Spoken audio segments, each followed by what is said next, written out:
Mohon nasihatnya. Apa yang harus kita lakukan saat kita futur atau tidak bisa fokus menghafal Al-Quran? Syukran.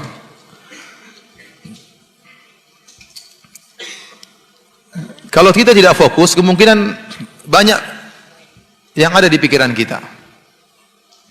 Maka di saat-saat seperti ini, saya sangat menyarankan kepada para hadirin hadirat untuk mengamalkan hadis Nabi SAW, min husni islamil mar'i tarkuhu ma la ya'ni. Di antara keelokan Islam seseorang, keindahan Islam seseorang adalah meninggalkan perkara yang bukan urusannya. Kita hidup di zaman yang informasi begitu banyak. Sedikit yang kita perlukan, kebanyakannya tidak perlu kita tahu. Hanya menambah beban otak kita yang penuh keterbatasan. Hard disk kita dipenuhi oleh hal-hal yang tidak bermanfaat. Kita mengutuk tentang ini, tentang anu, tentang ini, tentang anu, padahal tidak perlu hal tersebut untuk kita ketahui. Tidak berkaitan dengan kemaslahatan kita secara dunia, terlebih lagi kemaslahatan kita di akhirat. Oleh karena seorang berusaha mengamalkan hadis ini, meninggalkan yang bukan urusannya. Karena barang siapa yang meninggalkan perkara yang bukan urusannya, dia akan diberi taufik oleh Allah menuju perkara yang bermanfaat baginya. Nah, kita sekarang waktu kita habis untuk hal yang tidak bermanfaat. Bagaimana waktu tidak habis? Seorang punya akun di Facebook, punya akun di Instagram, punya akun di Twitter. Dia harus murojaah akun-akun tersebut. Dia tidak? Di murojaah, baca lagi. Belum dia mengecek akun-akun yang lain, ngecek temannya, apa saja foto-foto teman yang dia simpan. Belum lagi kalau akunnya cewek, wah ini janda atau bukan. Banyak yang dia cek di situ, habis waktu. Nah, informasi semua itu tatkala masuk di benak kita, itu mengganggu otak kita. Ini benar ini. Hati ini, kata para ulama, adalah wi'a, seperti bejana. Tergantung apa yang masuk dalam hati kita ini. Dan corongnya adalah pandangan, penglihatan, dan pembicaraan. Apa yang Anda lihat akan terekspresikan dalam hati Anda. Apa yang Anda dengar akan terbiaskan dalam hati Anda. Apa yang Anda ucapkan terus akan terbiaskan dalam hati Anda. Itulah yang akan menjadi pemikiran Anda sehari-hari. Nah, kalau orang memfilter apa yang dia lihat, memfilter apa yang dia dengar, memfilter apa yang dia bicarakan, dia akan bisa menjaga hatinya, sehingga hatinya bisa dimasuki dengan Al-Quran. Saya sampaikan hal ini karena ada kebahagiaan yang saya rasakan. Setelah saya tidak lagi beraktivitas dengan Twitter, saya kasih admin saya, biar admin saya yang pusing, saya nggak usah. Saya kasih Instagram, sudah saya nggak pernah urus lagi. Facebook, ya Facebook saya dihack, sehingga saya tidak punya teman. Ya. Saya hanya bisa men-share apa yang saya share. Adapun pertemanan, chatting-chattingan nggak ada. Saya merasakan ada kebahagiaan bagi saya. Ada waktu untuk anak, untuk istri, untuk anak-anak dan istri, ya. Dan juga buat dakwah, untuk baca Quran juga ada. Tapi dulu waktu kurang. Makanya kalau seorang gagal fokus untuk hafal Quran, coba cek, apakah hard disk dia sudah penuh dengan hal yang macam-macam. Kalau ada, maka hendaknya dia delete, bersihkan, supaya dia bisa fokus baca Al-Quran. Setelah kalau dia sudah bersih hatinya, menjauhkan dari hal tidak bermanfaat, maka dia akan punya waktu banyak untuk baca Al-Quran.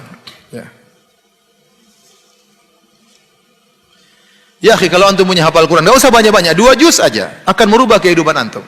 Ada seorang orang tua, ya, saya dengar ceramah seorang syekh. Ada seorang kakek sudah tua datang kepada dia. Waktu syekh tersebut bercerita tentang pentingnya punya hafalan. Kemudian setelah berapa tahun, entah 2 tahun, orang tua ini datang lagi kepada dia. Kemudian dia bilang, jazakallah khair, terima kasih wahai syekh. Kenapa? Sewaktu kau ceramah dulu, saya lalu hafal Quran. Dan sekarang hafalan saya kalau nggak salah 4 atau 5 juz. Dan itu 5 juz itu membuat saya berubah dalam kehidupan saya. Saya naik mobil, saya murojaah. Ngantar kemana sambil murojaah. Lebih semangat sholat malam karena ada murojaah yang ingin kita baca. Seorang kalau punya hafalan Quran, dia semangat sholat malam. Tapi kalau tidak punya baca Quran, dia baca qul huwallahu ahad, qul a'udzu birabbin nas, tabat yada. Besok lagi itu lagi. Sehingga dia kurang semangat karena itu aja yang dia baca. Kalau ngimamin istri sholat malam, itu aja yang dia baca. Mas, kamu baca itu terus? Ini karena surat saya cintai istriku. Padahal hafalan tidak ada. Nah, ini akan pengaruhi kehidupan Anda. Benar. Saya nggak bilang 5 juz, saya bilang 2 juz aja. Anda hafal juz amma dengan juz 29, itu akan pengaruhi kehidupan Anda. Apalagi Anda dalami, Anda baca terjemahannya, apalagi Anda baca tafsiran singkat, itu yang pengaruhi kehidupan Anda. Maka seorang berusaha untuk punya hafalan. Ustadz, nggak bisa, kita sudah tua. Bisa. Panggil guru, kita setoran seminggu sekali. Meskipun seminggu sekali, yang penting setoran hafal, setoran jalan. 1 minggu meskipun 1 ayat, berarti 1 derajat di surga naik. Ya tidak? Minggu depan ayat yang lain, bidadari naik lagi. Minggu depan 1 ayat lagi, alhamdulillah, waktu berjalan. Kalau Anda sudah punya guru, Anda tidak mau harus sisihkan waktu untuk store. Apalagi Anda bayar guru tersebut, bayar mahal supaya kalau nggak setoran rugi. Gimana caranya? Yang penting bisa setoran. Harus kita menjebak diri kita dalam kebaikan. Kalau kita tidak menjebak diri kita dalam kebaikan, kita akan terjebak dalam hal yang tidak bermanfaat. Apalagi zaman sekarang ini. Baca berita ini, baca berita anu, baca berita ini, baca berita anu. Analisanya ngawur. Bantah-bantahan tidak tahu, ternyata bantah-bantahan di atas berita yang tidak benar. Akhirnya waktu kita terbuang. Seorang saja membaca berita setiap hari 1 jam dia baca. Coba bayangkan kalau 7 hari dikumpulkan, sudah 7 jam. Seandainya 1 jam tersebut untuk baca Al-Quran, sudah berapa juz dia baca? Pernah ada pertemuan dengan salah satu imam Masjid Nabawi. Waktu kita lagi Id, ada istilah kita halal bihalal, tapi di Arab tidak dinamakan halal bihalal. Hari ketiga kalau tidak salah kita kumpul makan-makan rame. Hadir seorang imam dari Masjid Nabawi. Kawan-kawan tanya, ya Syekh, hafalan Anda kuat setiap hari berapa juz baca? Dia bilang, ya saya harus baca 7 juz setiap hari. Untuk bisa menjaga apa? Hafalan. Bayangkan orang diberi anugerah oleh Allah sehingga hari-harinya dia baca, ada waktu baca Quran. Ingat, semakin Anda baca Quran, Anda semakin bahagia, semakin dekat dengan Allah, menjadi orang spesial di sisi Allah Subhanahu wa taala. Jadi harus menjebak diri kita pada hal yang baik.